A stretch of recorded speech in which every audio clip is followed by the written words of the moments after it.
really spirited day to day, but I feel like it's been a spirited just last couple days.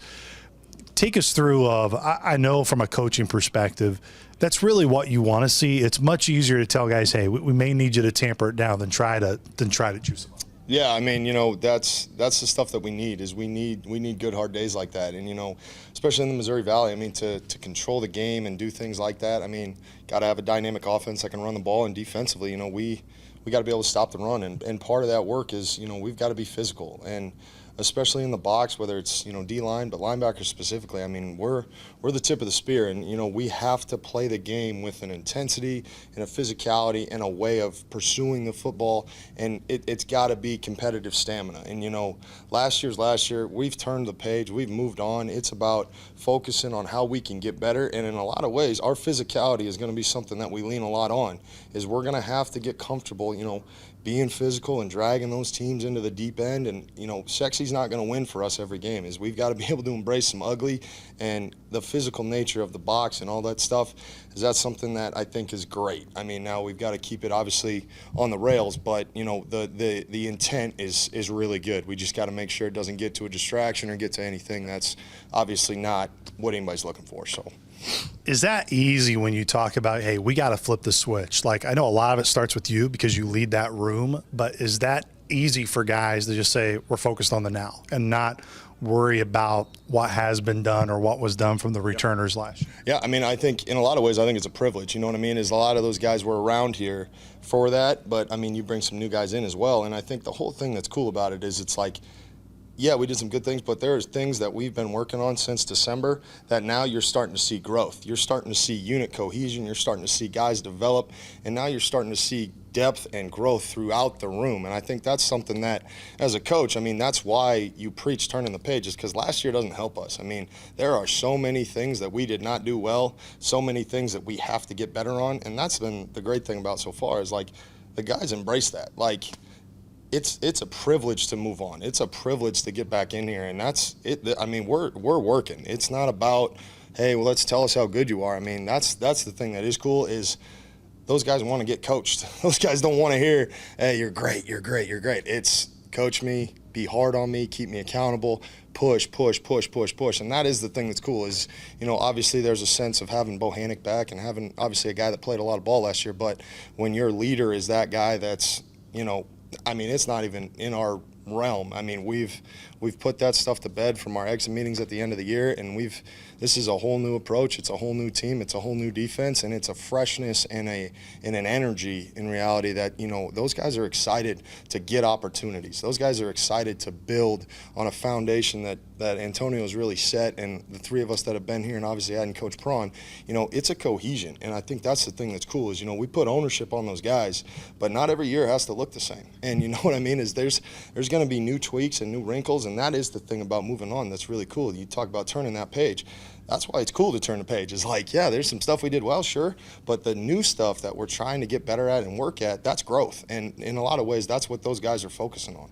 Is it's more so coach me than it is like tell me how good I am. So, words are words, but actions are also actions. Yeah. And it's clear that Colin Bohannick early in camp, just even after today, quickly after practice, being able to bring the group together, he of course shows out there.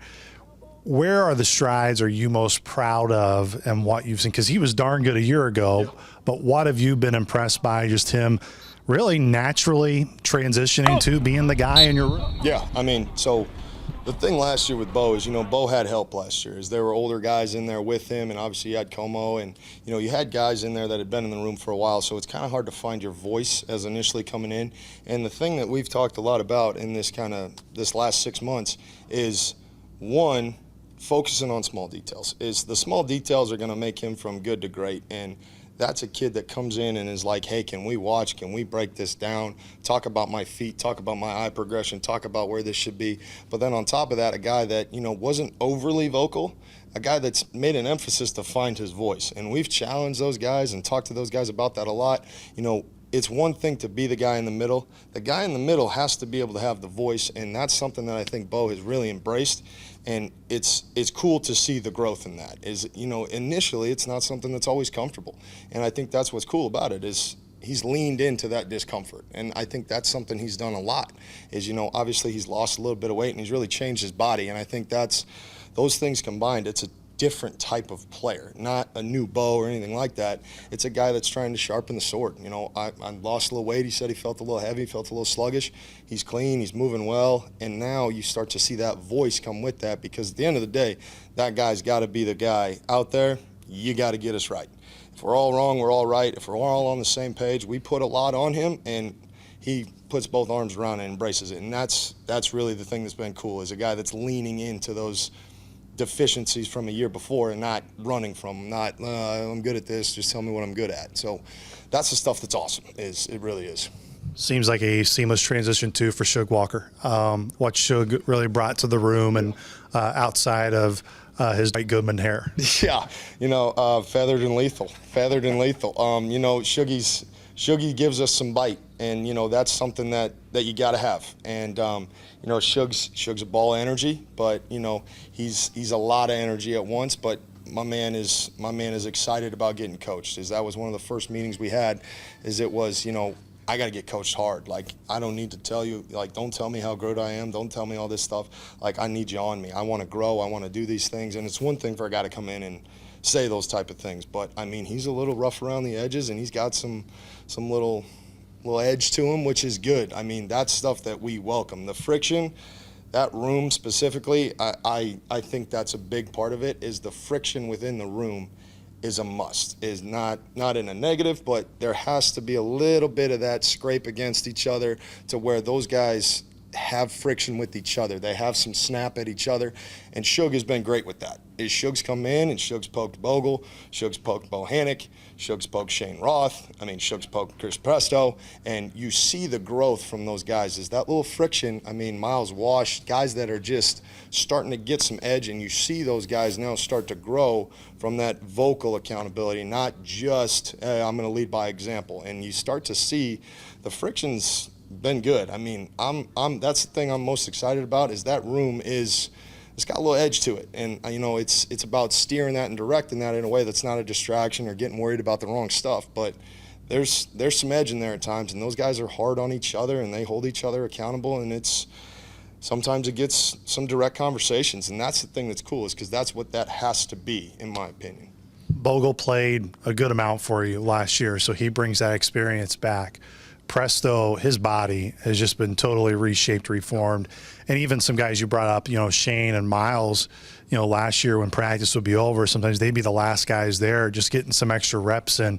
Just when you look at the rest of your room, and everyone has said your room has a lot of depth, talk about that depth and just those guys, and from all of them, and they're just really the different stories that they have that make your room such a strength. Yeah, starting with Shane, I think the cool thing about Shane Roth is Shane Roth's a guy that has been a phenomenal special teams player, and a guy that's embraced that role here since he's been here. Obviously, he was a year before I got here, but the growth of just him as a player is a guy that comes in with a notebook, with a pencil, direct questions, direct answers, and a guy that works on his craft in a way. When you talk about things, you bring things up, a dude that every single day, you talk about emptying the gas tank every single play, pride in special teams, pride on defense, whether it's 3 plays on defense or it's 400 plays on defense, a guy that does not have an off day.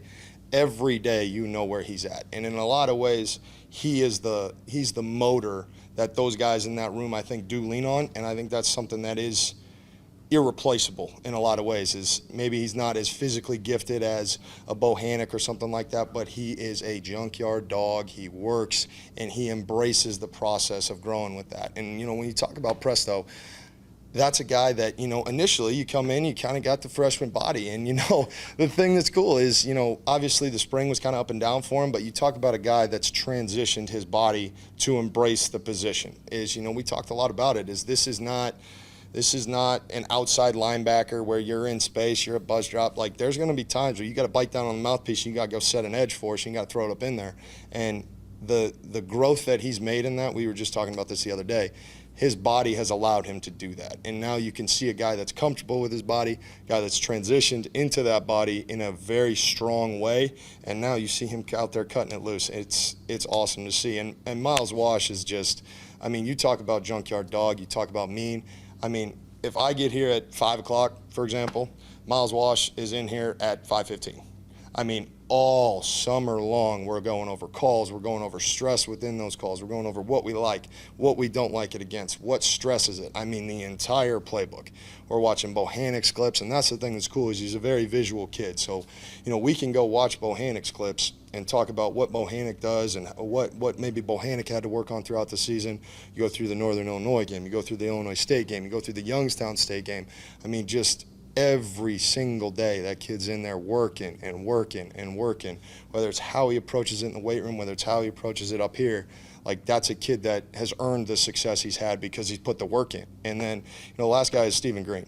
Is you talk about the process of getting to where he's at, being the special teams player of the year last year, is that's a whole thing of its own, but a dynamic, explosive kid. I mean, tough as tough gets, and very violent. And that's the thing that's really cool to see, is a kid that's also changed his body dramatically. I mean, he came out of the filming tower a couple of years ago and he started at safety, and now he's moved into backer, and he's really embraced the process that goes into that, and he's applied himself. He's learned all three spots, and that's the thing that's really cool, is he gives us some twitch and some explosiveness. Him and Presto with a little bit more sort of feel and space and a little bit more dynamic.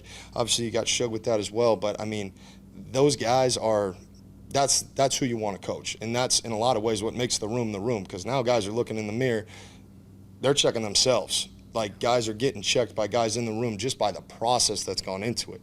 When you sit next to a Shane Roth, you sit next to, a Stephen Green, like, you don't have to ask questions. Like, you see the process that goes into it for those guys. You've seen the process that those guys have gone through to get to where they've gotten. And it's not about success specifically on defense. It's about success throughout, whether finding your role. Every role is different, but every role is important. And I think that's something that Coach Hill does a fantastic job of enforcing and really putting a light on, is because that's, in a lot of ways, that's the thing that's most exciting about the room, is not everybody can be out there. Not everybody can make 100 tackles.